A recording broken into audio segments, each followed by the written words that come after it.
اس کی چال میں بجلی کی سی تیزی تھی۔ کیا اس پہاڑی لڑکی کی تعریف بیان کروں؟ بولتی تھی تو لگتا تھا کوئل سریلی آواز میں کوئی گیت الاپ رہی ہو۔ سفید شہر کی رنگت تھی اس کی، اور گالوں پر شفق کی لالی۔ وہ فطرت کی بیٹی لگتی تھی۔ قدرت نے اس شاہکار کو بطور خاص تخلیق کیا تھا۔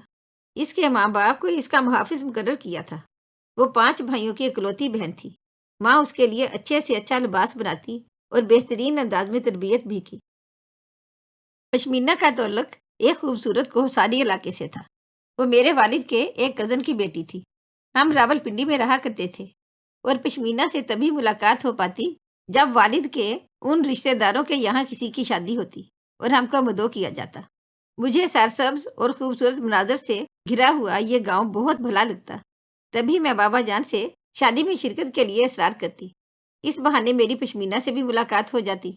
وہ گاؤں کی ایک آب و ہوا میں پلی بڑھی، اور اس کی پرورش پر یہ روح پرور کھلی آب و ہوا اثر انداز ہوئی تھی۔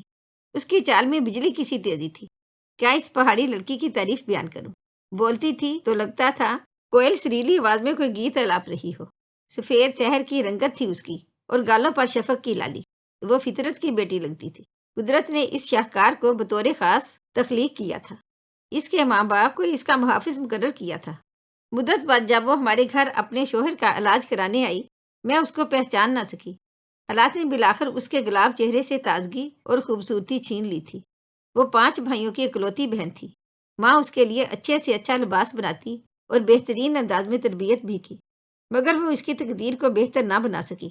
ابھی یہ کلی پوری طرح کھلنے بھی نہ پائی تھی کہ گورش خان اس کی زندگی میں خزاں کی پرچھائی بن کر داخل ہوا۔ وہ بستی کا سب سے دولت مند اور با اثر آدمی تھا۔ وہ لوگوں پر حاوی رہتا تھا۔ وہ بستی کے لوگوں کے چھوٹے موٹے مسائل حل کر دیتا تھا، اور سرداری کی مسند پر براجمان رہتا تھا۔ وہ شادی شدہ اور بال بچے دار آدمی تھا، مگر اپنی عیاش طبیعت کی وجہ سے پشمینہ پر نظر رکھے ہوئے تھا۔ جب وہ 14 برس کی ہو گئی اور رواج کے مطابق اس کی شادی بارے صلاح مشورے ہونے لگے، تو گورش نے اس کے والد سے پشمینہ کا ہاتھ مانگ لیا۔ لیکن باپ اور بھائی اسے سوکنوں کے جہنم میں جھونکنے کو رضامند نہ ہوئے، اور انہوں نے گورش خان کو صاف انکار کر دیا۔ یہ انکار گورش کی انا پرست طبیعت پر کھلا تھپڑ تھا۔ اس نے کھلم کھلا تو کچھ بات نہ کہی، لیکن دل میں ان لوگوں سے بدلہ لینے کی سوچنے لگا۔ پشمینہ کا بھائی سلیمان جس لڑکی سے شادی چاہتا تھا، اس لڑکی کے باپ کی یہی شرط تھی کہ وہ تبھی اپنی لڑکی زرینہ کو دے گا جب بدلے میں اس کے بیٹے قابل کے لیے رشتہ ملے گا۔ زرینہ کے والد نے فیصلہ سردار پر چھوڑ دیا۔ سردار گورش نے فیصلہ سنا دیا کہ سلمان کو زرینہ کا رشتہ تبھی مل سکتا ہے جب وہ اپنی بہن پشمینہ کا رشتہ بدلے میں قابل کو دے دے گا۔ یہ بات پشمینہ کے والد کو منظور نہ تھی، کیونکہ قابل خان کا نام قابل تھا، لیکن وہ کسی صورت اس کی بیٹی کے قابل نہ تھا۔ باپ نے انکار کیا تو بیٹے یعنی سلمان نے والد پر دباؤ ڈالا۔ وہ کسی صورت اپنی محبت کو کھونا نہ چاہتا تھا۔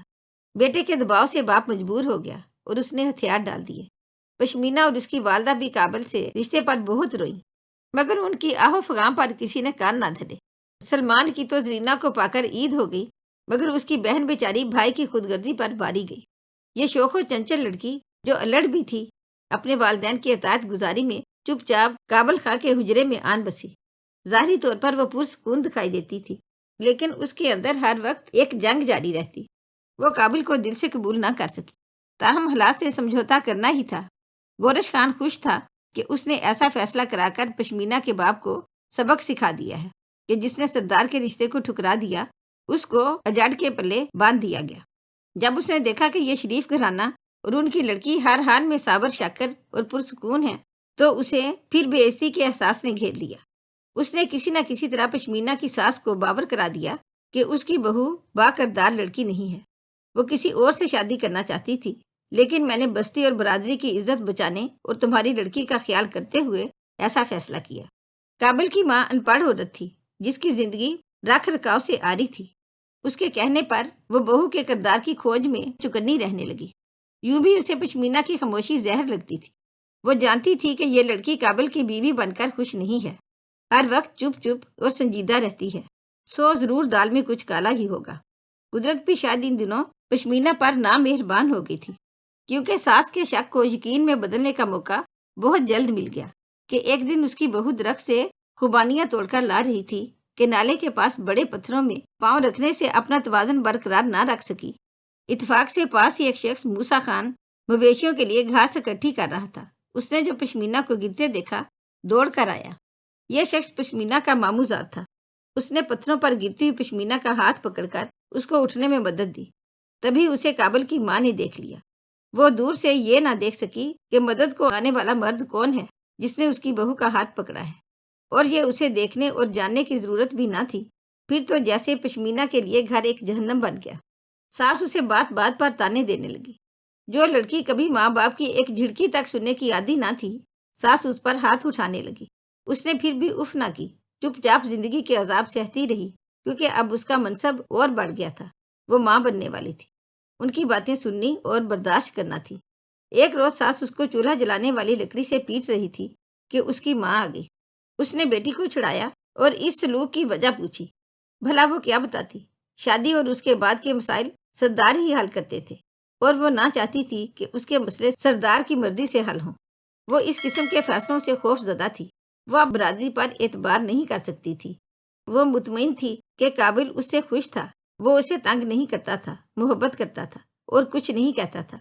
بیٹے کی پیدائش پر تو وہ اس سے اور بھی زیادہ محبت کرنے لگا تھا۔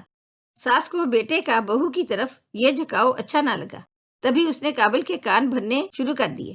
وہ تھا تو ذرا کم عقل، ماں کی باتوں سے بھڑک جاتا تو بیوی کو مارنے لگتا، مگر بعد میں اس کو شدید دکھ ہوتا۔ یوں اس کی ذہنی حالت دن بدن خراب ہونے لگی۔ غصے اور دکھ کے ملے جلے اثرات نے اس کے کمزور ذہن پر دباؤ ڈالا۔ وہ اسے برداشت نہ کر سکا اور نفسیاتی مریض بن گیا۔ کابل کی ماں گورش خان کو گھریلو کلفشار سے گاہے بگاہے آگاہ کرتی اور مشورے لیتی تھی۔ سردار صاحب کو اچھا موقع ہاتھ لگا۔ وہ پشمینہ کی شخصیت کو توڑ نہ سکا۔ اس نے کابل کے کچے ذہن کو مٹھی میں لینا شروع کر دیا۔ اب وہ باتوں باتوں میں بستی والوں سے کہتا تھا کہ کابل پہلے صرف بھولا تھا، اب شکوک و شبہات نے پاگل کر دیا ہے۔ بستی کے لوگ بھی اس کے ساتھ مل گئے اور کابل کو پاگل کہنے لگے۔ کچھ عرصے اس بھولے بھالے آدمی نے لوگوں کے اس رویے کو برداشت کیا، لیکن جلد ہی اسے خود اپنی ذہنی صحت پر شک ہونے لگا اور وہ پاگلوں جیسی حرکتیں کرنے لگا۔ اب وہ 3 دن تک کھانا نہ کھاتا اور گاہے بگاہے اس پر جنونی کیفیات کے دورے پڑنے لگے۔ اس کے بعد اس کی پہچاننے کی حس ختم ہو گئی۔ اس وقت تک پشمینہ 3 بچوں کی ماں بن چکی تھی۔ کابل ہی تو اس کی آس و امید تھا، یہ آس بھی ختم ہونے لگی تھی۔ اب گورش کے دل پر ٹھنڈک بیٹھی کہ پشمینہ کے ماں باپ نے اس کو ٹھکرا کر جو بے عزتی کی تھی، اس نے کابل کو بستی بھر میں پاگل قرار دلوا کر بدلہ لے لیا تھا۔ جب بیٹا پاگلوں کی سی حرکتیں کرنے لگا تو کابل کی ماں کی عقل ٹھکانے آئی کہ یہ میں نے کیا کر دیا۔ وہ پیروں فقیروں کے چکر میں پڑ گئی۔ کہتی کہ بہو اور اس کے گھر والوں نے میرے بیٹے پر تعویذ کیے ہیں۔ یہ خیال جنون کی حدوں تک پہنچ گیا۔ ادھر کابل دنیا سے رفتہ رفتہ بیگانہ ہونے لگا، اپنے بچوں کو بھی نہ پہچانتا تھا اور اس کو سردی گرمی کا احساس جاتا رہا۔ وہ دراصل بیوی سے اتنی محبت کرتا تھا کہ پشمینہ کے بارے میں بد کردار کا لفظ اسے برداشت نہ تھا، اور ماں ہی اس کو اس بارے میں سب سے زیادہ صدمہ پہنچاتی تھی۔ پشمینہ کے بھائی اور والد کابل کو راولپنڈی لے کر آئے۔ ڈاکٹروں کو دکھایا۔ انہوں نے ماہر نفسیات ڈاکٹر کو دکھانے کے لیے کہا، اور میرے والد صاحب نے ان لوگوں کو رہائش دی، کافی مدد کی۔ اس طرح کابل بھائی کا علاج شروع کیا گیا۔